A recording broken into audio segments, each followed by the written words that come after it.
5G Betelma, des actualités uniques, dynamiques et renversantes dans le journal TV.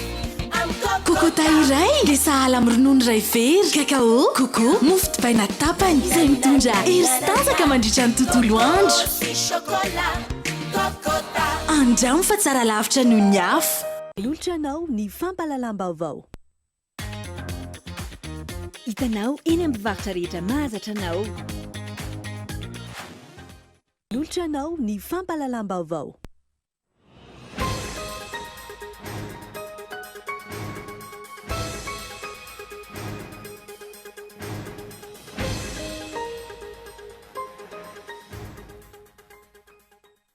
Narovan'ireo mpitandro ny filaminana ny vondrony kandidà sy ireo mpiaradia aminy androany nandritra ny diabe ny ainga tiany Tanjombato. Ravamaina araka izany ny fikasandro ny akanjo volomboasary no tarihan'ny solombavam-bahoaka andro raha tsy vahiny ny kasanakorotana ny hetsika amin'ny mpilaminana. Ny vonona ny anakorotana ny tolona amin'ny mpilaminana tarihan'ireo vondrony kandidà ny TGV tao amin'ny distrika na Tsimondrano. Mazava ny toromarika nomena azy ireo izay no karamaina hatramin'ny 2 alina ariary. Tsy azo ekena ho ny filoha-hevitry ny antenimieram-pirenena ny fikasana nala ny filohan'ny antenimieram-pirenena amin'ny toerany. Taorian'ny kabary nomaly, ireo solombavam-bahoaka manohana ny vondrony kandidà izay manohana hatrany ny fahasahiana filohan'ny androm-panjakana mijoro ampamarinana toy izao. Ampitsahatra tanteraka ny asa aman-draharaha ireo mpiasa miankina sy tsy miankina amin'ny fanjakana raha toka tsy misy ny finiavana mahano olana politika eto amintsika ho ireo vondrony syndikan'ny mpiasa androany. Any ivelany olona manodidina ny 500 no namony ainy nandritra ny fanapoahana ny hôpitaly iray tao Gaza, fanapoahana izay tsy mbola voafaritra ny tena tompon'antoka hatreto raha toka ny laza avy hatrany ny vondrona Hamas fa Israely no nikendry izany. Ny antsiprian'izay.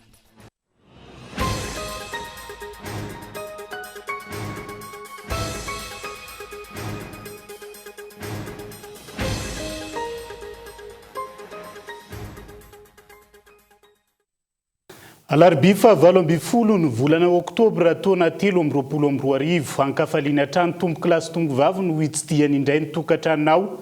Amin'ity alina ity tonga soa ato anatin'ny fotoana ny fampalalam-baovao atena ny araba ary manasa anao ihany koa.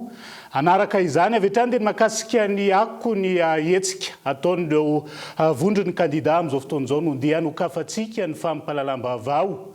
Narovan'ireo mpitandro ny filaminana ny vondrony kandidà sy ireo mpiaradia azy izay nanatanteraka ny diabe ny ainga teny Tanjombato tamin'ity androany ity ravamaina araka izany ny fikasandreo ny akanjo volomboasary no tarihan'ny solombavam-bahoaka andro raha tsy vahiny izay saika hisakana sy anakorotana ny hetsika ampilaminana ny tanterahana tamin'ity androany ity. Onona saina nanao ny asany niaro ny vahoaka sy ny fananany androany ireo mpitandro ny filaminana nahitana ny polisy-pirenena sy ny tafika malagasy ka nandray andraikitra manoloana ireo ny akanjo volomboasary izay nikasa anakorotana sy hisakana ny hetsika ampilaminana tarihan'ireo vondrony kandidà ny ainga teto Tanjombato. Ny polisy-pirenena izay toa ahitana ireny fihetsiky ny mpitandro ny filaminana ny ivelany ireny raha ny androany mamela ny faneho-kevitra ankalalahana fa misoroka ny fifandonana sy ny mety ho fioaram-pefy tsy toy ny fanaony eo anivon'ny Gendarmerie tato anatin'izay telo herinandro izay. Ho an'ny androany tsy mbola tonga ireo mpitarika ny hetsika ampilaminana efa avy ireo mpanakorotana ary nitoy mandra-pahatonga teny Mahamasina izany. Olona iray nangaro paosy no voasambotry ny mpitandro ny filaminana teto Tanjombato.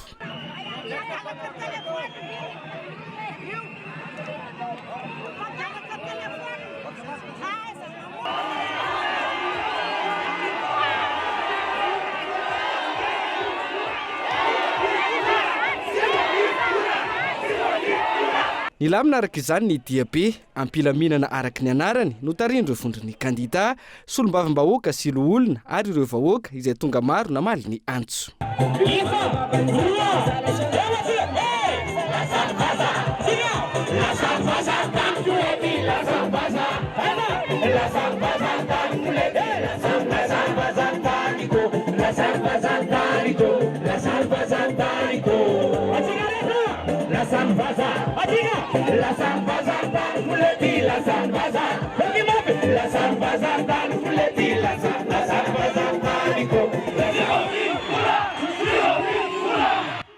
Nakasitraka ny fandraisana ndraiky tsy ny mpitandro ny filaminana ireo vondron'ny kandida nandritra ny fandraisam-pitenena ny teto Mahamasina.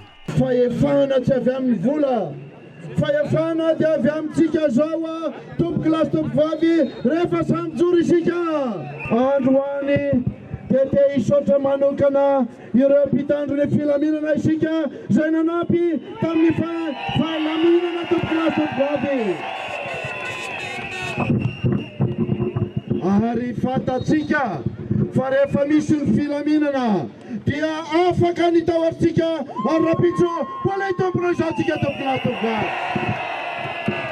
Fa hita poko zao, hita pirenena izao fa samy joro isika maly zao ny présidente ny Assemblée nationale samy joro ary misaotra asika amin'izao fijoroizao tompo kilasy tompo vavy. Loantsika dia nahita fa niaraka tamintsika mpitandro filaminana teny andalana rehetra teny ka re olona ninina anankirotana dia nilamina pilaminana ka inona ny lesona antsika androany rehefa mandeha mpamarinantsika dia manaraka ho azy mpitandro filaminana metsika tehaka ry zareo dia izany ny tena antsona hoe fampiavana pirenena satria na ireo olon-tsotra na ireo député na izay kandida na ny mpihira ao koa ireo sandika rehetra dia miara-dia daholo miteny hoe andao hijoro ny firenena. Manamafy ny eo anivon'ny vondron'ny kandida fa tsy tsatra ny tolona raha tsy tratra ireo tanjona. Mirosa tsy mirositsika, mirosa tsy mirositsika, fenotsika ty Mahamasina ty, asehontsika amin'ireo olon'ireo fa itsika ny tompona Antananarivo, iza ny tompona Antananarivo, iza ny tompony Madagasikara, somentsika vazan-tantsika, mbola toizatsika foana ny fiaraha-miasantsika ampilaminana anehoantsika azy fa isika manorina firenena fa tsy manapotika firenena, tsy mpiady manolona fa mampiavana ny olona, ampandroso firenena fa tsy ampikorosofana azy. Ary ny tena zavatra lehibe indrindra izahay rehefa mitarika dia eo aloha fa tsy miavinafina any an-tranona ihany. Marin'izany rapitso ravakapitso tonga eto foana zahay hitarika foana zahay manam-pavita ty tolon'ity tsy maintsy tafaverina amin'ny lalana tokony alehan'ny Madagasikara tany tandalana zany ny adivantsika rehetrarehetra eto tsy misy tsony ny faneriterena amin'ny mpanabe araka ny voalaza teo, tsy misy tsony ny faneriterena amin'ny mpitsabo, tsy misy tsony ny faneriterena amin'ny mpiasam-panjakana fa malalakitsika maneho ny hevitsika diovitsika ny tokotany ataontsika ny fifidianana roasitsika ny tokotany madio zay ratsy saina rehetrarehetra. Tena faly aho mahita fanambaran'ireo communauté internationale milaza hoe diovy ny fifidianana amin'ny fampiresanareo ary tena faly aho miaraka amin'reto collectif de candidats reto tovy hevitra foana izay fa dia matahotra nareo. Tsy matahotra fifidianana matoa mirotsaka fa mitaky tokotany madio ho iatrany ny fanio-kevitra. Tanatiny 5 taona zay dia natao nisongadina foana ny fifidianana olona, ny fampiasana vola fa tsy sineriteritra ny vahoaka malagasy tompokilasy tompo vavy. Mangoro-karena teo am-pitantanana fa tsy neriteritra ny vahoaka malagasy fa natao fitaovana ny vahoaka malagasy. Ok zay e! Tanatiny 5 taona ary hatramin'ny androany hatramin'ny omaly dia manjaka foana ny fampiasana jolam-boto. Marina sa tsy marina? Ankehitriny kely dia kely sisa dia miova ny tantaran'i Madagasikara fa nahazo fandraisantsika. Betsaka ny mamba ozy ny malagasy ny collectif 11 candidats tsy lanin'ny Tsay Christian, ny collectif 11 candidats tsy lanin'ny Cédric Rajoelina, ny akanga maro ny tsy vakiny amboa, ny collectif 11 candidats tsy vakiny Tsay Christian, collectif 11 candidats tsy vakiny Andry Rajoelina. Tsika mila terrain madio amin'izao fotoana izao misy any amin'ny Amanjaka ny amin'Arivony ny bureau de vote fictif tsy azontsika tsy azontsika kena ary tsy afaka mitratsehatsika raha misy aminarivony ny bureau de vote matoto sokatra maly a ny fivoriminy antenimera rototo dia nisy kabary araka nambara ny filoera jaonara mampianina teo natao ny filohan'ny antenimera pirenena vo vita le kabary ny filohan'ny antenimera pirenena izay laza ny zavatra misy marina eto amin'ny firenena dia nenjena izy ary misy gazety ny laza mihitsy androany fa marary saina koa olona raha mato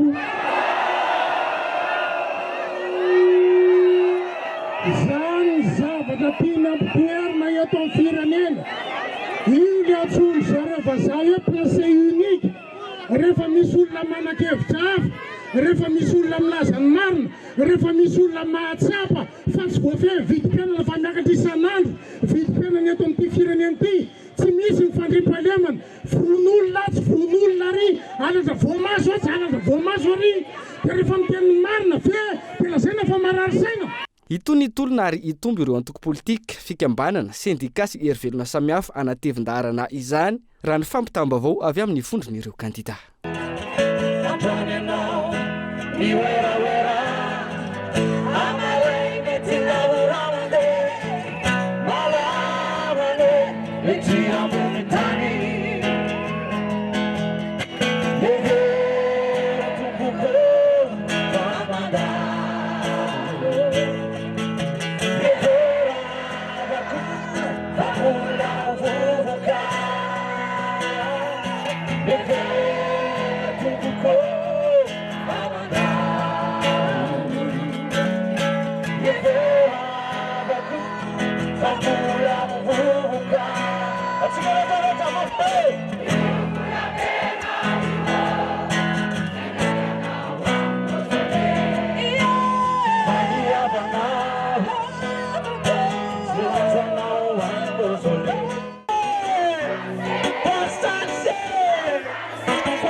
any anatin'ny tony noho ny afatra hony rehetra rehefa mandefa na mangataka an'izany izany fa mivonina ny anakorotana sy sakana ny tolona mpilaminana tarihan'ireo vondriny kandida ny TGV tao amin'ny distrika na Tsimdrano raha zava-misy tamin'ity androan'ity mazava ny toromarika nomeny ny solom-bavam-bahoaka Andry Ratsivahiny tamin'ireo olona izay nokaramaina 5,000 hatramin'ny R1,000 miampy ny fanamiana volomboasary. Eritreritry ny andalo eto reo raisitsika hoe fahavalo reo aty amin'ny tanànatsika ty ezaky ny anankirota manaiky atsika sa tsy manaiky rehefa tsy manaiky sika dia zao ny atao mbola mety oromatika député rehefa avy eo itsika tsy migafa itsika tsy mikasy tanana rehefa mitapitapy amintsika aosatseo avezamasaseo itsika na antitra be ao na tanora kely eo na mpianatra ao ananatsika daholo ny olona rehetrarehetra hatrany amin'ny kelena kely hatrany amin'ny mafy be indrindra ivery tanàna sy ny député miaraka aminareo fa tsy makaiza ny ataotsika dia manao zay ademena ny sain'ireo adversaire reo taktika daholo zany saky atsika amin'ny lalan'iny dia manaraka aoriana zay tsika ao aloha misy kamy misy isony mobilangeza-be dia mandray an'izay tsika ao aloha malaza ao ny olona vany akavovato midina vany akavovato na vany atanjovato midina vany atanjovato aloha blokenao ao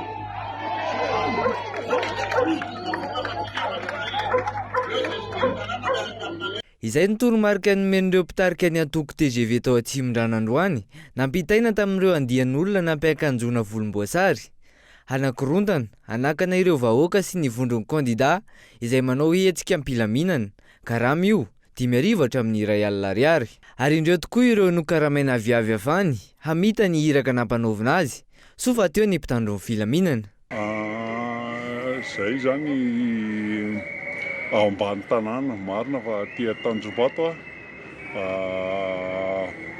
be da be ny tianasa amin'ny resaka zone France efa miala daholo noho nina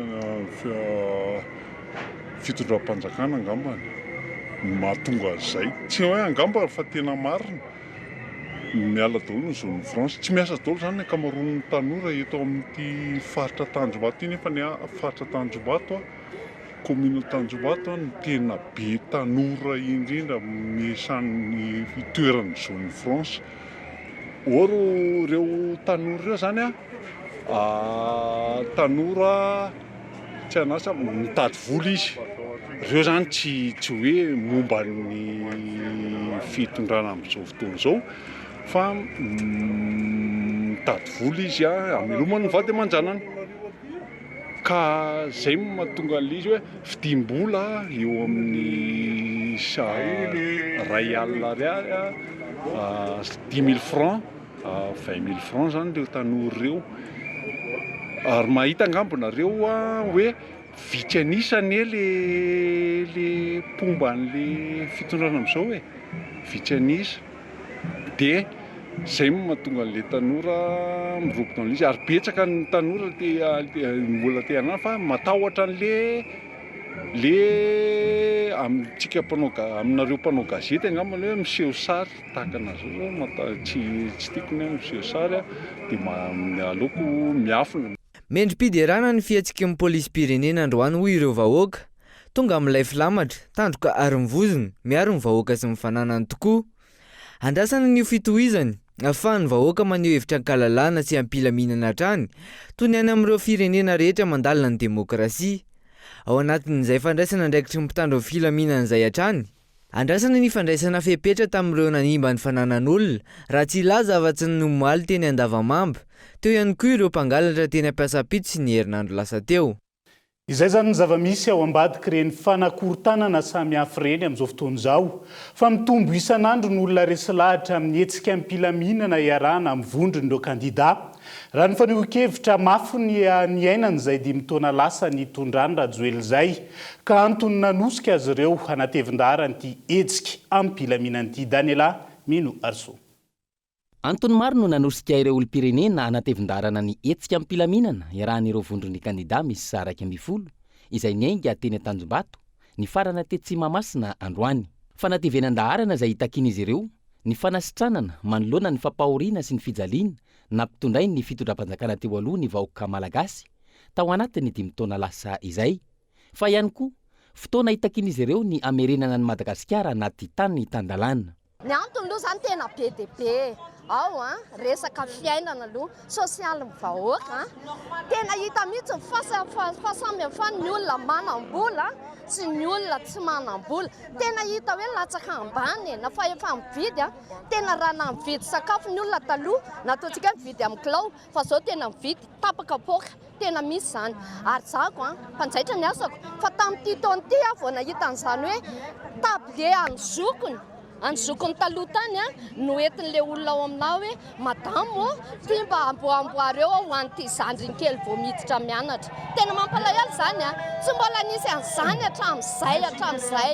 Natonga eto androany zany dia ny fitiavana ny tanasana voalohany indrindra ny tsy fanekena ny fanaovana herim-pahameretana ny vahoaka malagasy, ny fampiadiana samy malagasy tsy ekena, samy malagasy tokony ampiadiana. Sasany karamaina ny jilamboto anankirotana tsy ekenay zany.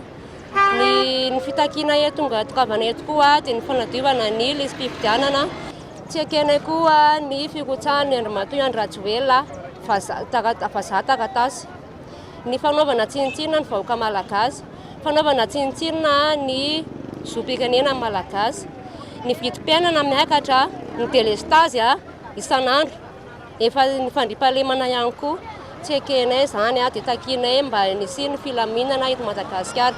Tonga eto izay natevin-daharana miaraka amin'ny 11 candidat fa eo amin'ny resaka fampianarana amin'ny université tena mijaly izay efa bolana zany zay izao tsy nianatra ny ovatrano tsy maintsy aloha ny ray aman-dreny any ambanivohitra sahirana tena mijaly izay la amin'ny fotoana tena izay zany tanora hoe avy ny firenena nefany atao ambany zavatra.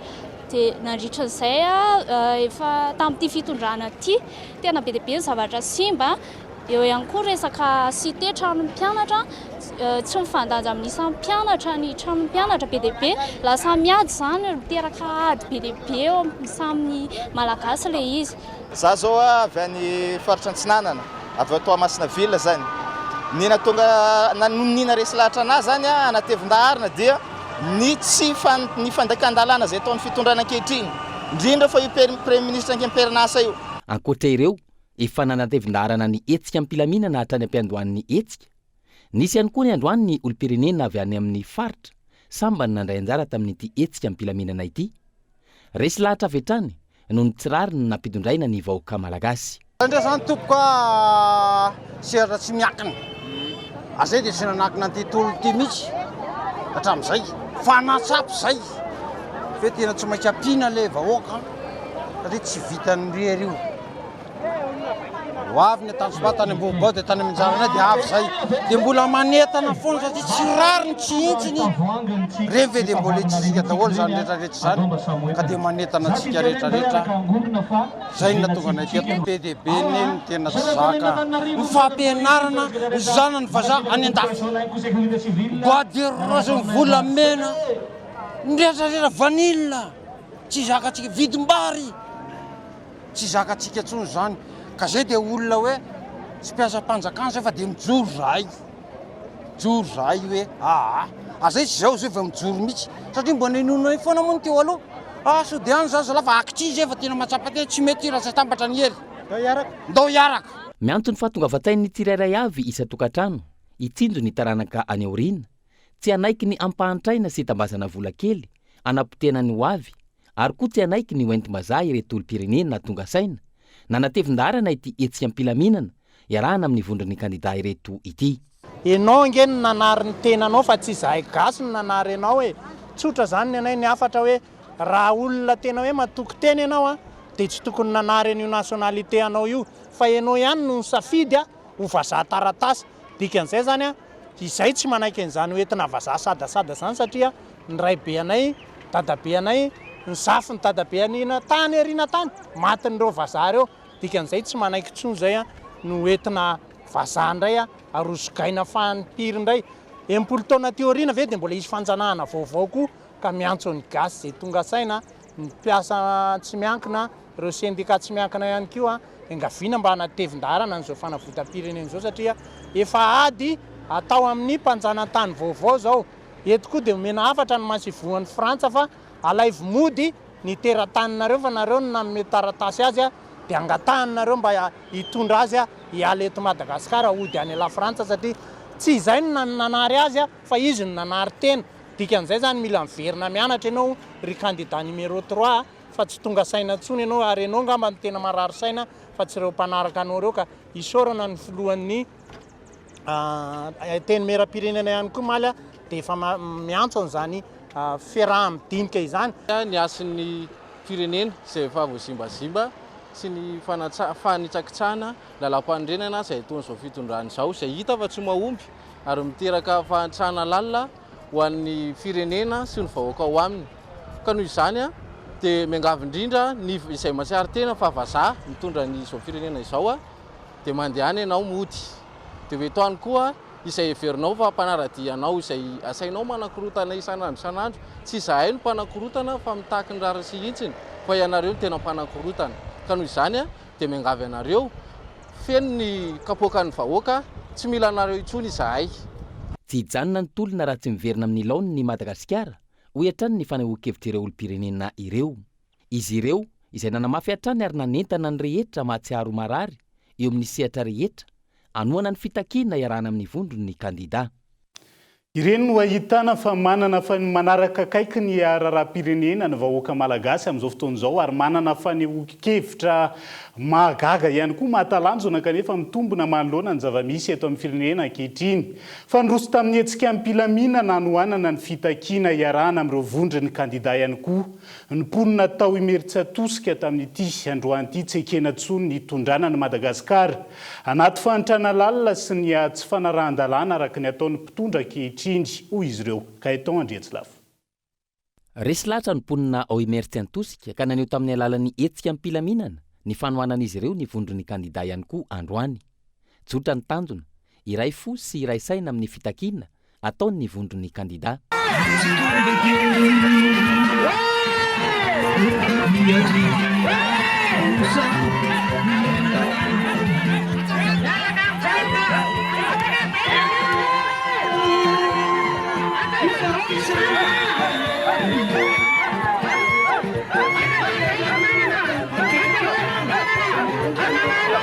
Ny lamina amin'ny ankapobeny ny hetsika natao teto ary no mafisina ny antony takiana sy hidinana andalambe ampilaminana tahaka izao. Nampiavaka ity hetsika teto Université tosika androany ity, ankoatra ny hetsika ampilaminana ny amaroan'ireo tonga nanotrona ny hetsika.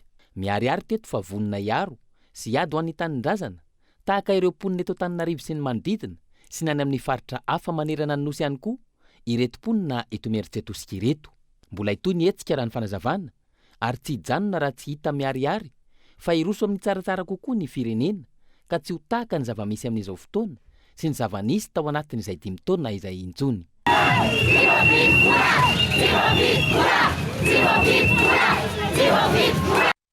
Hijanona anatin'izay raharaham-pirenena sy ny tontolon'ny politika izay hatranisika tsy ekeny intsony ny fanadiova-tena n'ity gouvernemanta tsy ara-dalàna ity ho ny solombavambahoaka androany. Manoloana ny fanambarana navoaka ny gouvernemanta hifarombonana ora vitsy taorian'ny lateny nataon'ny filohany antenimieram-pirenena teny Tsimbazaza Omaly fanamarina tena avokoa no betsaka ho izy ireo ary nina tsy resahana ny fototry ny olana amin'izao fotoan'izao, indrindra ny fanekeny ny fitsarana avo momba lalam-pandrenona ny firotsahan-kovidiny Andry Rajoelina izay tsy mizaka intsony ny zom-pirenena malagasy ankehitriny. Nzara inona mazava ny teboka nisongadina tao anatin'ny fanambaran'ny gouvernemanta hifarombonana Omaly. Ora vitsy taorian'ny lateny nataon'ny filohany antenimieram-pirenena teny Tsimbazaza. Fanazavana izay entin'ity gouvernemanta ity hanohizana hatrany ny fanadiova-tenany. Manoloana ireo tsy fanarahan-dalàna maro tao anatiny 5 taona. Nanino izy raha nanao fanambarana aloha talohan'ilay kabary ary. Raha ohatra tena zay zany hoe manamary tena izy fa mety daholo ny zavatra ataony dia tokony lazan'izay talohan'ny fotoana izy fa manina miandry an'ilay kabary ny mpanina vita vao manao an'ilay fanambarana ny Prime Ministre Tsay Christian. Tsy vao androany ny nandrefesan'ny Prime Ministre Tsay Christian io Assemblée nationale io. Ary efa nasehona solombavambahoaka anazy fa 5% ny sony azo nanalana azy teo. Fa maninona tsy navelona toy ilay processus satria nge lalàna ny destitution zany ny lalàna na empêchement io na motion de censure. Fa maninona no sakanany nanaovany exécutif ampiletra nanakanana anazy isa zany tsy manara-dalàna. Ny Assemblée nationale sa zareo androany le Assemblée nationale nakarin'ilay filohany eo amin'ny toerana mendrika anazy fiera zay androany amin'ny madepute anay satria ny président anay tsy napirefarefa n'ilay institution. Ny Sénat rahantsika malala ny zava-misy, ny gouvernement rahantsika izy mandrobaka fahefana. Ny ACC hitantsika ny nataony, CENI hitantsika ny nataony. Ka ny filohanay dia nametraka ilay Assemblée nationale amin'ny toerana sahaza anazy mihitsy Omaly. Noho izany zay sa manao défi na amin'iza na amin'iza fa zahay dia solidaire derrière ny président io. Ary eto dia miteny ary mitodika aminareo solombavambahoaka namana. Indrindra ny avy any amin'ny faritra aza manaiko ampiasain'ny fanjakana Rajoelina ho atao tohatra ny solombavambahoaka avy any amin'ny faritra. Fa maninona raha mpiteneniny solombavambahoaka n'Antananarivo. Ary tsika dia solidaire aoriana amin'ny mpanina. Zay dia mampitandrina sao dia misy alaim-panahy hoe anongana an'io. Vice président ary naonganareo tsy niongana. Maika fa ny président anay mba andramo jerena. Fanamarina tiana avokoa araka izany no betsaka amin'izao fotoana ary nina tsy resahana ny fototry ny olana ankehitriny ireo olom-pirenena sy solombavambahoaka. Lohalarana nanekeny fitsarana avo momba lalam-pandrenona ny firotsahan-kovidiny Andry Rajoelina izay tsy mizaka ny zom-pirenena malagasy intsony. Araka ny voalaza ny 240 ny code de la nationalité sy ny 290 ny lalam-pandrenana. Ambonin'izay ny tsy fanomezakasina sy ny fanonganana ny mpanjakana toy ny zava-misy teo anivony antenimieran'ny doholona. Ny tiako tenenina dia misy hira zay hoe tsy mahalala menatra. Nareo hoe tsy mahalala menatra zavatra ohatrany ny zavatra misy. Raha izany teo aminareo tsy mipetraka teo amin'ny sezan'ny Assemblée nationale fa tonga dia nandeha. Fantatra tsisy malala eran-tany fa fanonganam-panjakana natao tsy izy ianareo. Mbola ho avy ny tena izy. Ary zay nametrahako tamin'ny raha ministry ny izy tenaka ministry ny fitsakana ajanony azy amin'ny teniteny foana intsony zavatra efa tsy izy le izy dia mbola tenenina hoe mbola anao azao hoe io hoe tsy azo valona tsy azo valozana inona valozana amin'inona olona tsisy taratasy tsisy nininona hoentinao hiditra amin'ny assemblée ary zay mbola mijanona mbola tsy nisy ohatr'izany tao amin'ny assemblée hoe andehanao mpanjaka hoe anao radama fahatelo sa fahaefatra eto Madagasikara tsisy endreniny tao na izy antonana izy anizy atao amin'ny taominao hoe ara-dalàna ajaina ny androm-panjakana manana ny assemblée ny tsy ohatran'le assemblée totakely ery reny ny fanonganam-panjakana hoe azo ravana efa misy lamodiny zareo le manongana dia mahafinaritra azy le manongana dia mibata seza dia mangorony entana aorony ny entana taomina ny entan'olona fangatsy zay le hoe tsy mahalala mena raha tsy mahalala fomba manina raha nandrasany dia nanina ny taratasy assemblée fa olona tsisy taratasy any aminy inona ny taratasy nanendrena mbola voaka tsy mbola voaka ny taratasy ny assemblée ACC hoe tena ianao ny rakotona ianao mbola kiotsy zafy aminay. Isan'ny nanaitra ny maro anatin'ity fanambarany ny governemanta hifarombonany ity ihany koa nampiasan'izy ireo ny teny rébellion amin'izao tolony vondry ny kandida zao. Ny tolona ny taona 7,770 ivirinany fahaleovantena nataon'ireo martiora nafony aindy ho an'ny tandrazana no nolazain'ny Frantsay mpanjana tany tamin'izany ho rébellion 1900 ny Madagasikara ho tany tandalàna sy ny tsy fanekena ny fanitsahana ny lalam-pandrenina ankehitriny. Tafavenina amin'ny tolom-panafahana 7,770 arak'izany sika izao miady amin'ny vazaha taratasy. Dia izay koa no entintsika amin'ny sendra vetivety ao anaty doka fohy mandrapitafa vetivety ary.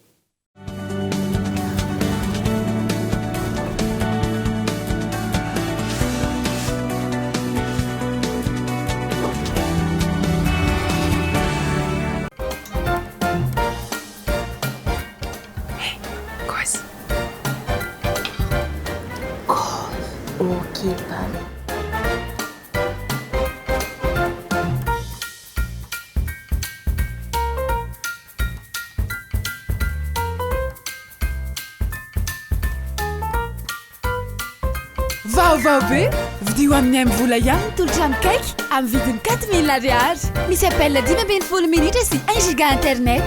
Tindriny dièse 111 étoile 1 dièse.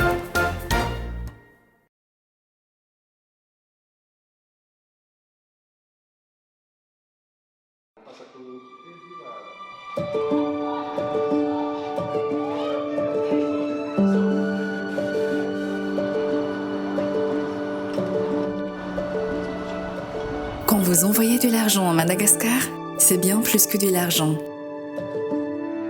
C'est un investissement dans l'avenir. Ce sont des rêves qui se réalisent. Ce sont de bons souvenirs créés. C'est un lien que vous maintenez malgré la distance. C'est un retour à la racine. Mboul vous rapproche de ce que vous sent cher à Madagascar. Envoyez de l'argent de manière simple, immédiate et sécurisée depuis le monde entier, avec un multiple choix de partenaires. Rendez-vous dans votre application préférée et choisissez Mboul. Mboul, simple, immédiat et sécurisé.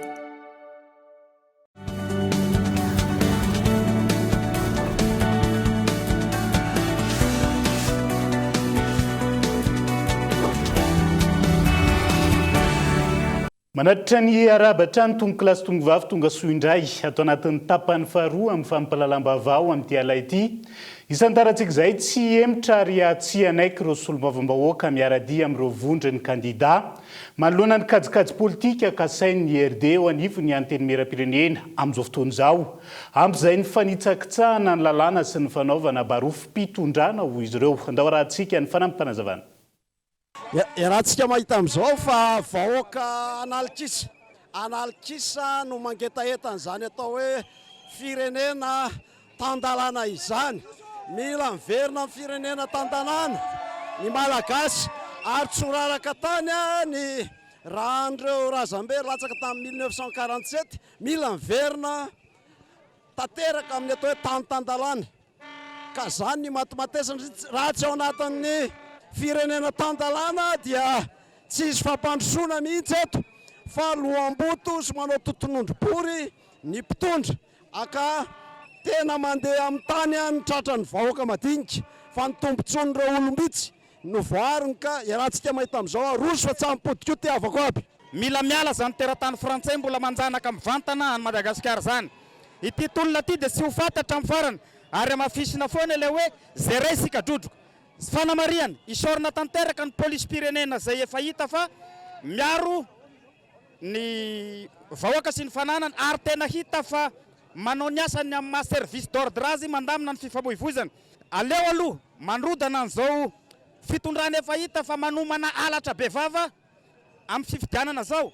Matoy izao fitondrana zao matahotra ny fifidianana madio, matahotra fifidianana mangarahara, matahotra fifidianana hoekeny rehetra, dia zay no midika fa tsy matokony tena isony ny fitondrana ka tsy misy afa sy ny alabato ihany no lalam-pozatokana ahafahany miverina ao anatin'ny fitantagnana ny Madagasikara. Fa tsy azo ekena ho ny filoha lefitry ny anteny miram-pirenena sady solom-bavam-bahoaka ny Madagasikara voafidy tao amin'ny distrika ny Betioka Atsimo. Ny fikasana anala ny filoha ny anteny miram-pirenena taorian'ny Kabary izay nataony maly. Ireo solom-bavam-bahoaka manohana ny vondrony kandida amin'izao fotoana izao izay manohana hatrany ny fahasahiana filoha n'andrim-panjakana mijoro ampahamarinana sy araka ny lalàna toy izao. Niteraka resabe ho an'ireo mpanara-baovao sy ireo mpanao politika ny lahateny izay nataony filohan'ny anteny miram-pirenena Christine Razanamahasoa Maly nandritra ny fanokafana amin'ny fotoam-pivoriana ara-potoana teny anivy ny anteny miram-pirenena Tsimbazaza.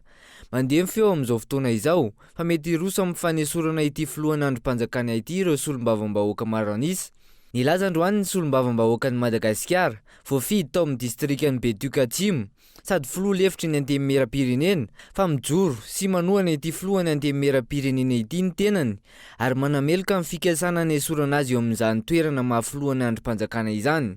Fa ireo zay mety alaim-panahy ka te hanozokozo te hidestabilize Andriamatopanina dia tsoroko eto fa efa nataonareo nge zany taminay zahay ataontsika hoe filoha lefitra araka tsy voaonganareo vao maika moa Ramatopanina zay lany à l'unanimité fa dia mba antsoavina ataoko aminareo mba manana ataoko hoe fahatsiarovatena na ataoko hoe fahendrena koa ara ka mba dinionareo tsara fa tenin'olon-kendry teny ray aman-dreny ary teny miantso fitoniana sy fifandiniana ambony latabatra tsy misy zavatra tsy ho vita rehefa miara-midinika eo ambony latabatra. Mahavelom-bola araka izany ny fanambarana nataony filohan'ny anteny miram-pirenena noho ny tsy fiandaniny amin'ny firehana politika misy eto amin'ny firenena. Hoy ny solom-bavam-bahoaka voafidy tao Ikongo izay mivondrona ao anatin'ny collectif des candidats. Mijoro ary mipetraka amin'ny maharay aman-dreny be azy eto amin'ny firenena ny filohan'ny anteny miram-pirenena. Riarianay zany ary mahavelom-bolo anay hoe mbola mijoro ny lehibehan'ny andrim-panjakana eto amin'ny firenena zay voafidy ara-dalàna dia veriko hoe mahavelom-bolo zany ho an'ny firenena satria mbola misy azo itodihana zany ary mbola misy azo andrandraina. Izy rery sisa no andrim-panjakana ara-dalàna sy ara-drariny eto amin'ny firenena. Dikany tsy azo eritreretina mihitsy ny fanozongozonana azy. Fa raha ohatra ka izy nozongozonina dia le firenena mihitsy zany no ravana. Nanamafy ireo solom-bavam-bahoaka fa hanohana hatrany ny filohan'ny anteny miram-pirenena eo amin'izay fijoroana ny maha-andrim-panjakana mampiatra ny lalàna izay. Ity anteny miram-pirenena ity dia andrim-panjakana lehibe anankiray ary andrim-panjakana faharoa misy eto Madagasikara ary eto dia hitondra ny teny fisaorana ho an'ny ramatoa filohan'ny anteny miram-pirenena. Nipetraka ho ray aman-dreny tokoa izy ary hitantaratra ny fahavononany mampirisika ny mpiray-tanindrazana, mampirisika ny mpisehatra rehetra, ny mpanao politika, indrindra fa ireo ankolafo-kely rehetra mba hiverina amin'ny ara-dalàna, indrindrindrindra isian'ny fifampiresahana mba ametrahana fitoniana sy filaminana eto amin'ny tany sy ny fanjakana. Tsy aivina, nanomboka omaly teny anivony anteny miram-pirenena Tsimbazaza ny fivoriana ara-potoana ataon'ireo solom-bavam-bahoaka ny Madagasikara. Ireo solom-bavam-bahoaka sasatsasany izay miantso ireo andrim-panjakana rehetra hijoro sy handray ny andraikitra mifandrify aminy manoloana ny toe-java misy eto amin'ny tany sy ny firenena. Manoloana ny fivoaran'ny rahapirenena amin'izao fotoan'izao dia namoaka fanambarana ihany koa ny CNIDH-na ny voame rahapirenena Mahaleotena misahana ny zon'olombelona angatahana hoy izy ireo ny fitondram-panjakana ampanaja ireo zo fototra toy ny fahafahana maneho hevitra sy mivory ampilaminana mivezivezy ankalalana sy mifidy ihany koa melona hoy ny fanambarana ny herisetra ary tsy handeferan'izany entanina ihany koa ny fitandrona filaminana mijery akaiky ny fitoniana sy ny demokrasia. Gaëtan Andriatsilavo. Ao anatin'ny fanatanterahana ny tandrifina andraikitra miompana amin'ny fiarovana ny zon'olombelona sy ireo zo fototra voalazan'ny lalam-panorenana manatanteraka fanaraha-maso akaiky ny hodidin'ny fifidianana ny CNIDH raha ny fanambarana navoakan'izy ireo androany. Amperinasa ny ratsana mijery ny fitandrona ireo zo fototra miorina amin'ny fahafahana maneho hevitra, mivory ampilaminana, mivezivezy ankalalahana sy mifidy. Araka izany, miantso fitoniana ny CNIDH mba hisian'ny fisitrahana ireo zo fototra voatanisa, tsy hivaona amin'ny asy ny fifanakalozan'ny samy malagasy, ka filaminam-bahoaka sy fanajana ny fahafahany hafa no fetra. Noho izany, antsoina hoe izy ireo ny fitondram-panjakana mba hampahafantatra ireo fepetra napetraka enti-miaro ireo zo fototra voalaza, indrindra amin'ny toe-javatra miseho ankehitriny.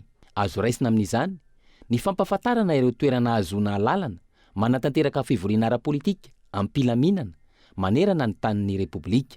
Izany dia arahana fepetra iarovana ny isam-batan'olona ary tsy hanavahana firehana.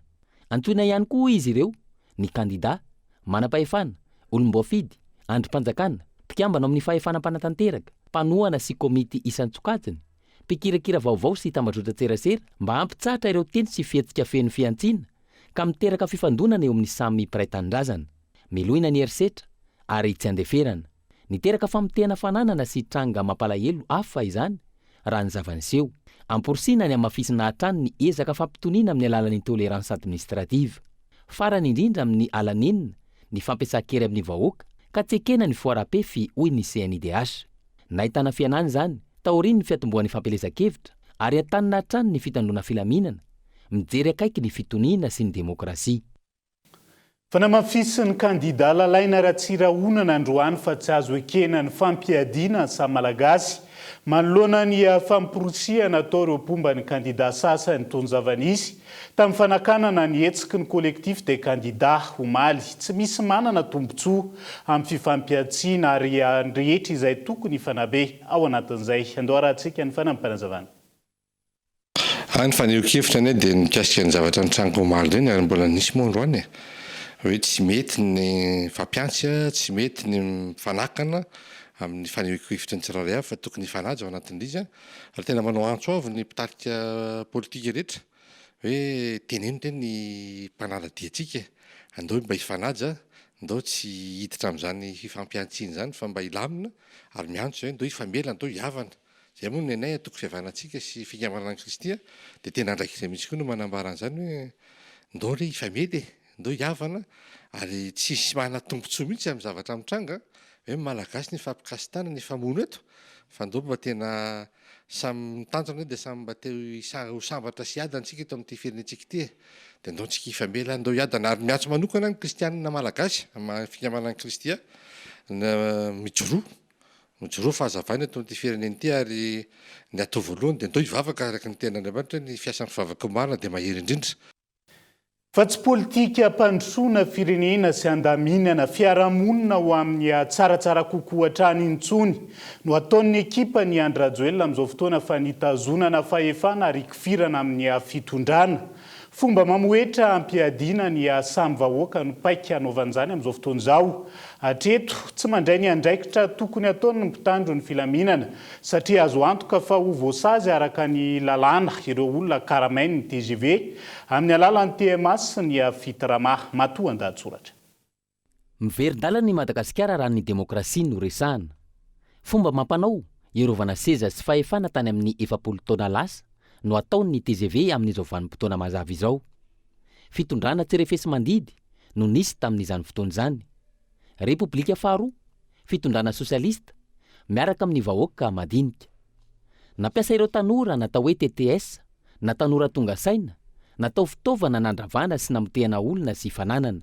Tsy nisy afaka ka nikofoka anohitra araka ny tokony ho izy ny fitondrana tamin'izany fotoana izany fa mandray ny andraikitra ampanovina azy avy hatrany ny TTS, tena herim-pamoretana sivily, voakarama ary nomena fitaovana hoenty miasa ary nitoby tetsoarano mihitsy ireo tanora ireo. Nanana ny miaramila sy ny zandary ary ny polisy teo ampelantanany ary tena nahafehy izany ny mpitondra tamin'izany fotoana izany. Tombony ho azy raha teo ny nahavara-pianarana azy. Tsisy afa-tsy TVM sy Radio Madagasikara tamin'izany fotoana izany. Ny fampalalam-baovao tena nofehezina tanteraka. Mafy be ny mpitondra tamin'izany fotoana. Nampiasa ny fahefana rehetra teo ampelantanany.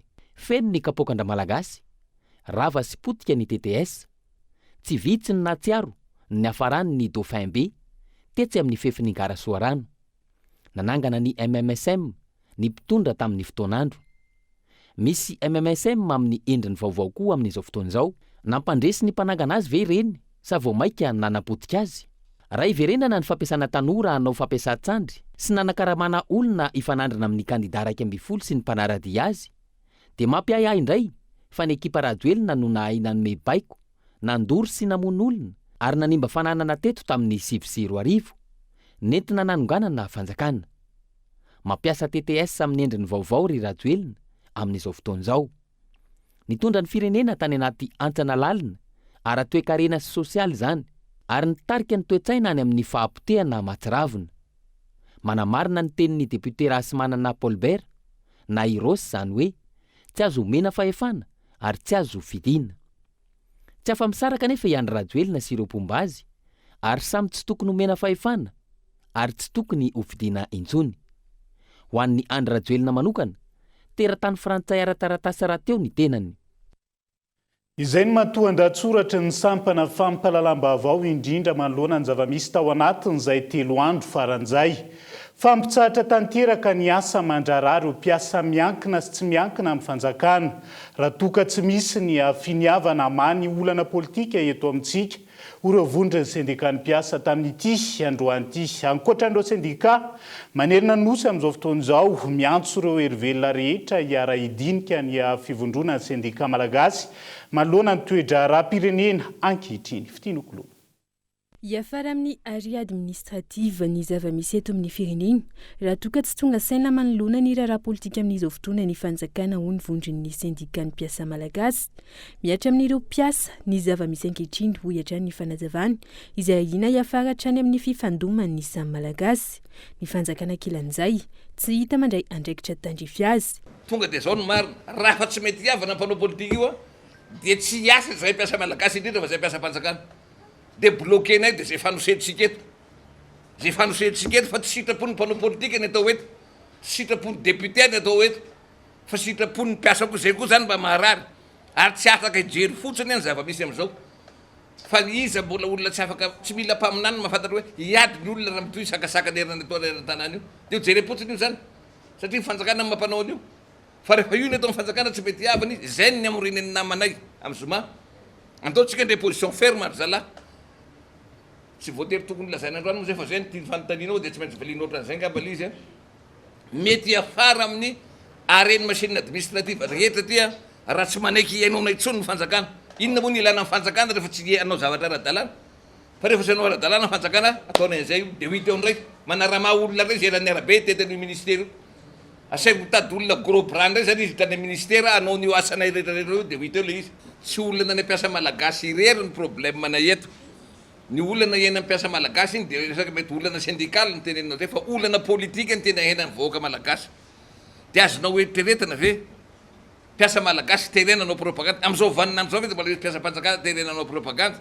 Mbola azo terena ve io jereva amin'ny mpiasa malagasy fotsiny hoe misy olona amin'ny quartier-nao andaontsika ndeha sakanatsika re olona pilatra ry dia efa mono ny samy malagasy ray quartier. Mitaky ny fanajana ny lalàna isan'ny tokony ireo mpiasa malagasy ahafahana mandamina ny raharam-pirenena ankehitriny tandindomindoza ny hoavin'ny taranaka raha ny fanazavana hatrany. Manaraka ny tenin'ny filohan'ny antenimiery pirenena omaly izay mpiasa malagasy tompoko dia mametraka fa ninninona fifanarahana ataonareo eo tsy tokony fifanarahana tsy manara-dalàna fa ny lalàna aloha ny arahana dia amboary zay fifanarahanareo any fa ny lalàna tsy maintsy arahana ninninona tanatohatra misy ny lalàna eo na lalàm-panorenana io na lalàna fehizoro na lalàna tsotra io arao ny lalàna zay ihany ny any ampiasa malagasy fa tsy manana repère itsony ny vahoaka malagasy tsy tantsony zay isarangotiny satria nareo mpanao politika ireo samy manana ny olona mpanaraka azy avy fa inona zany zao no lazaina amin'ny zaza le zaza tezaina hoe mety ve zany no manao baofo mety ve zany no famono eny an-dalana eny inona zany le omele repère omentsika n'le zanakitsika ho tezaina zay no mahatonga anay mpiasa malagasy mijoro hoe tsy mety zao fa andao terena mpanao politika ifanatona. Amin'izy mao avy izao anatanteraka fivorim-be iraisana iantsona ireo erivelona rehetra eto amin'ny firenena ny vondrony sindika tanjona amin'izany fifampidinina mikasika ny fototry ny olana politika ankehitriny ho tapaka anatin'izany ihany koa ny fepetra ho raisin'ireo sindika ny mpiasa malagasy raha tsy misy ny vahaolana raikitra. Fa mitoetrany ny fanambarana avy any amin'ny faritra manameloka ny fihetsiky mpitondra fanjakana ary manamafy ny fitakiana ataon'ny vondrony kandida amin'izao fotoan'izao tsekena ny tsy fanarahan-dalàna tsekena ihany koa ny siny fividianana tsy manara-dalàna ka hiteraka korotana eto amin'ny firenena.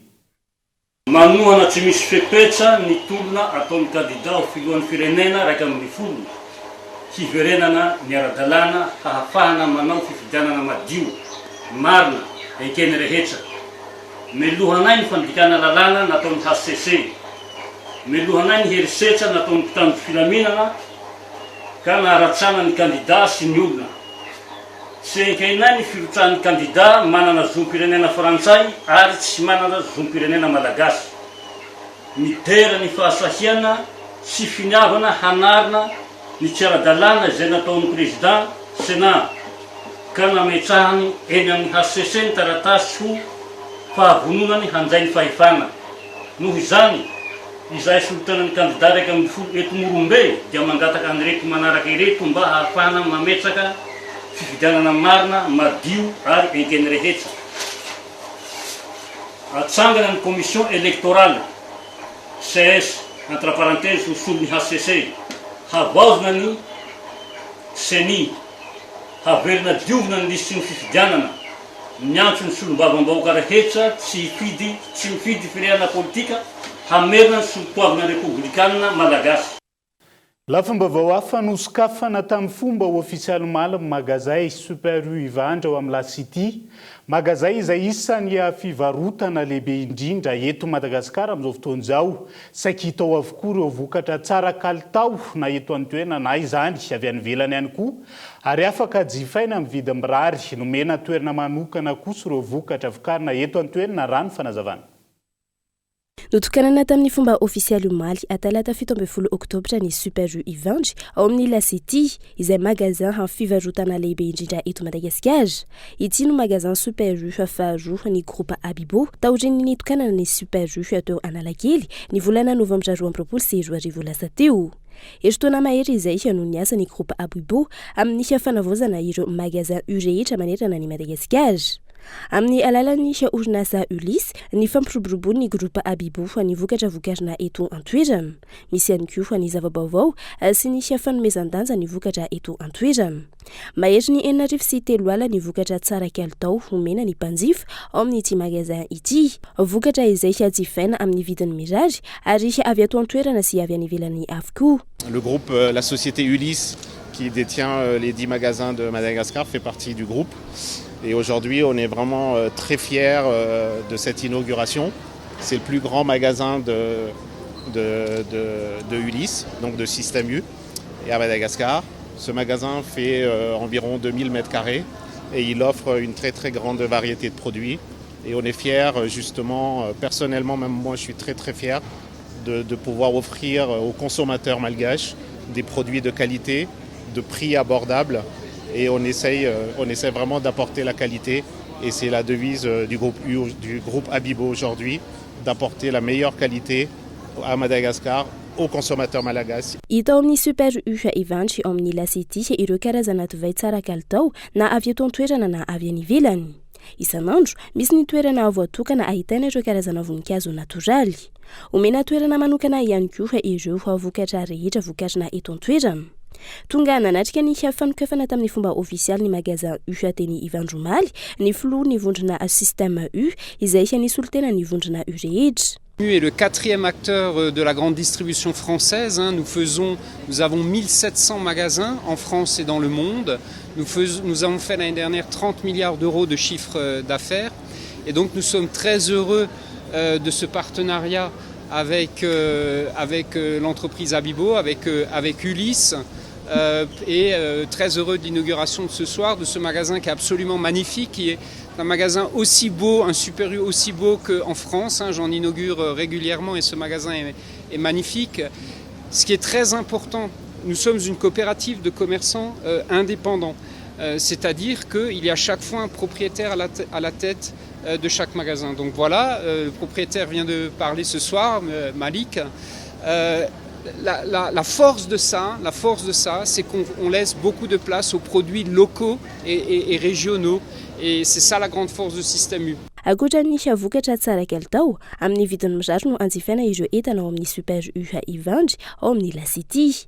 Tafiditra ao anatin'ny fanavozana natao ny afaizana mampifangaro ny eto an-toerana sy ny fenitra takino amin'ny sehatra iraisam-pirenena amin'ny alalan'ny fanasongadinana ireo vokatra mampiavaka ny Madagasikara. Natrehiny aben'ny tanàna ny komuna Antananarivo renivohitra ny fitokanana ny Super U Ivandry teny amin'ny La City, izay tsy diso anjara tamin'ny fanasongadina ny mahazava-dehibe ny fitokanana ny magazin tahaka izao, izay misy fiantraikany betsaka amin'ny toe-karena eto a Madagasikara. Ny hetsika izay hanampifontrina ireo mpiara-mambonantoka ara-barotra, ireo mpamatsy ireo magazin sy ireo mpanjifa.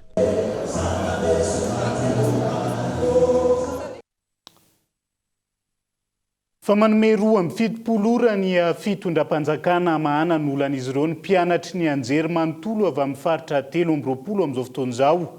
Teboka miisa 7 mazava no nasongadin'izy ireo amin'izay santiona ny fahafahana miditra amin'ny trano vaovao izay nampanantenaina hatrany amin'ny taona 2022. Eo ihany koa ny fanajana Francis universitaire izay nitsakitsahany mpitandro ny filaminana ka nandratrana sy nisamborana mpianatra sy maro hafa.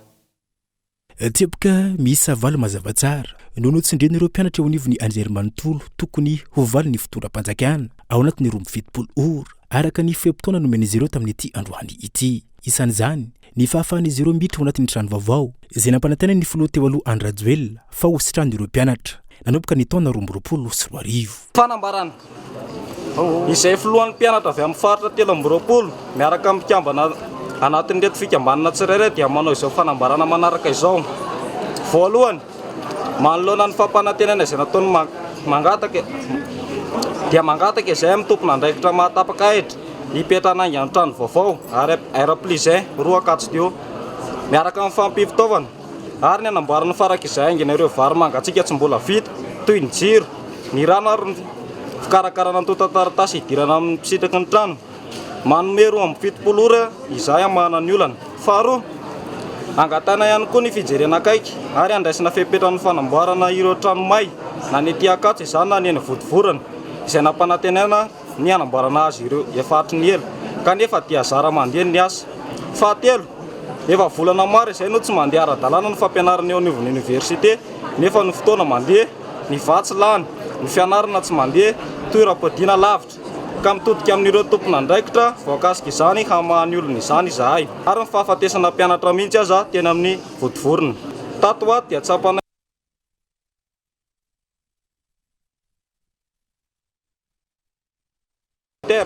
izay mitranga amin'ny endrika maro toy ny fidiram-pitandro filaminana teo anivon'ny toeram-pampianarana izay nasamborana sy nandaroana mpianatra. Ny fidirana ety amin'ny cité universitaire, fampiasana foto-drafitrasa amin'ny sehatra politika sy ny fampelezan-kevitra. Fahafito, mangataka izay amahana haingana amin'ny alalan'ny vahaolana maharitra, indrindra ireo fangatana izay tena miverimberina ka tsy isian'ny fitakiana lava. Manahy nisy ny taona fotsy ihany koa ireto mpianatra ireto noho ny fahatapahany fampianarana ela loatra izay. Ratsaivana, efa mananika ny 3 volana mahery izao no tapaka ny fampianarana teny anivon'ny anjery manontolo. Nabaran'ireo mpianatra ihany koa fa manahy izy ireo ny amin'ny lafin'ny fampidirana ny fampianarana amin'ny tontolo politika raha ny fanazavana. Ny resaka foto-drafitrasa ety amin'ny université indray dia maro no mpianatra, filohan'ny mpianatra nanao fangatahana teo anivon'ny dosika zany. Reny fampiasana an'ireny terrain ireny nefa tsy nahazo. Fa rehefa nisy tompon'andraikitra tsy fantatra nanome lalana ny raha mahita angamba teo anivon'ny terrain Ankatso nisy fampelezan-kevitra tsy fantatra tamin'ny herin'ny hafa teo dia matsiaro malahelo zay hoe zay mpianatra mangataka an'io terrain io a mba hanaovana hetsika ara-panatanjahantena lazaina fa mikatona le terrain nefa rehefa misy olona afaka mampiasa an'le terrain efa misy fihetsika ataony eo anivon'ny mpianatra eny amin'ny pédagogique zay mitaky mihitsy mba tsy siny taona fotsy anisan'ny miray feo amin'ny zareo zay satria zay koa anisan'ny mianatra eo anivon'ny anjery manontolo ahina manahy mihitsy zay nefa mba mila soroana zany satria very fotoana fotsiny le kizy tena efa taona ray zay reny covid sy niana reny angamba tsy raha mahita reny mampalahelo no avy ny mpianatra nefa ny mpianatra efa nilazaina foana fa ny mpianatra no avy ny firenena ny mpianatra na hitarika raha-pitso raha afaka-pitso hisy ny fanampahan-kevitra ho raisin'ireto tovondra ny mpianatra eo anivony anjery manontolo ireto raha toa ka tsy mivaly ny fitakiny ao anatin'ny 27 ora araka ny fepotona nomena izy ireo ka angatahany ny fitoram-panjakana amaly izany avy hatrany. Miroso amin'ny fandefasana somasy teknika amin'izao fotoana ny ankamaroany orinasa eto Madagasikara ary ahina ihany koa ny katonan'izy ireo ny teo anivon'ny sindikany Fisemare tamin'ity androany ity. Antony fanazavana ny fisian'ny crise politika eto amin'ny firenena izay mampiemitra ireo vahiny handefa ny komandiny ao anatin'izay. Mamotika ny tontolon'ny asa eto Madagasikara ny fisian'ny crise politika ankehitriny izay ateraky ny fiziriziriny filoha teo aloha Andry Rajoelina tsy anaiky fifampiresahana amin'ireo ankilafikery samihafa hitadiavam-baolana ho an'ny firenena ho ny fanambarana nataon'ny sindika Fisemare na ny fikambanan'ny sindika ny mpiasa malagasy. Manoloana ny toedrana ankehitriny dia hita sy tsapa fa misy fiantraikany eo amin'ny tontolon'ny asa ny fiainana andavanandro ny zava-misy ankehitriny araka tansaina manaraka ireto. Miamiana ny komandy na tsy misy mihitsy ny komandy izay alefa eto Madagasikara fa miandry ny fahavitan'ny fifidianana ara-dalàna. Vokatr' izany miroso amin'ny fandefasana chômage teknika ny ankamaroan'ny orinasa eny ahena faran'ny fanakatonana orinasa mihitsy azy. Zava-dehibe loatra aminay mpiara-mombona antoka sosialy tokoa mantsy ny fisorohana na mety isian'ny krizy politika lava reny toy ny efa nisy hatrizay izay mbola fery tsy sitrana zakain'ny mpiasa madinika malagasy hatramin'izao ka mahatonga anay ho sary-piaran'ny fanajana ny zon'olombelona nefa mametraka ihany koa mahatanotandalàna Madagasikara. Raha sanatry ny vavaladiny lela ka iaina krizy vaovao indray Madagasikara dia tsy azo hidivirana ny fiantraikan'ny ratsy rehetra indrindra ny ara-toe-karena asa sy fiariana hikatona avokoa ny orinasa rehetra ho very asa ny ankamaroan'ny malagasy. Tsy ahivina tapitra amin'ity taona ity ny AGOA na African Growth and Opportunity Act izay fandaharana asa sy fifanarahana ara-toe-karena sy ara-barotra eo amin'ny Amerikanina sy ireo firenena andalam-pandrosoana isan'izany Madagasikara. Fifanarahana izay ahina ho tapaka noho ny tsy fanarahan-dalàna miseho eto amin'ny firenena ankehitriny fa ihany koa ahina mpitombo ny tany ireo tsy anasa. Raha sanatry mivavaka hitan'ireo le firenena Amerikanina fa hoe tena hoe tsy manara-dalàna i Madagasikara dia eritreretintsika hoe mpiasa firy no mety ho very asa vokatry ny fatapahany AGOA. Zay mahatonga ny Fisemare manao antso hoe fotoana zao andeferantsika ny ampotsika fa ny mpiasa malagasy ihany tena victime ao anatin'izao crise politique zao. Dia mianto zany Fisemare mba isian'izay fifampiresahana zay fa atao anatin'ny ara-dalàna ihany koa nefa ny izy fa tsy hoe ifandamina avy eo anefany tsy manaraka ny lalàna zavatra atao fa miantso zany ny Fisemare hoe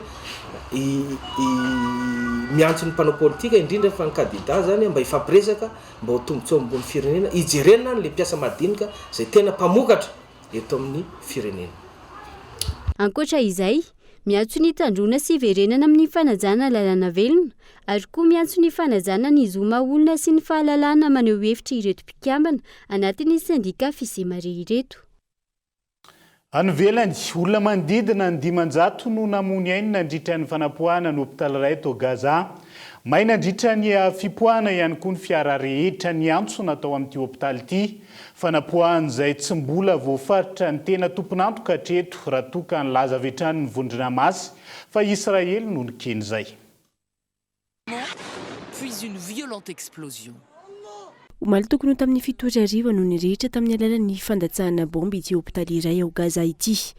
Mayavatra ny ampahany betsaka tamin'ity hôpitaly ity. Olona iray tao anatiny no naka horonan-tsary ny iainany tao anatin'ny hôpitaly nandritry ny fipoahana.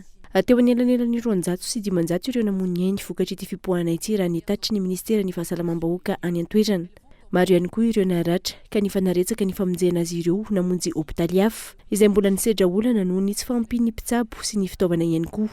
Tsy ny fahavoazana maha olona ihany nakasika ny tompo fiantsonana natao anatin'ity hopitaly ity ihany koa ny fipoahana ka fiara maro no mahitanteraka. Tsy mbola fantatra mazava loatra eto ny tena tomponantoka tamin'ny fanapoahana ity hopitaly ity izay nahafatesana olona anjatony amin'ny Israely sy Hamas. I Hamas izay efa nanao fanambarana fa Israely no nikendry ity hopitaly ity. Mifarany tondray ny fotoanantsika ho any androany naiza misy anao hankasitrahany anao nanaraka ny fampahalalam-baovao hatramin'ny farany manapikafa ao manaraka indray atomboka lasy tombo vaveloma tompoko.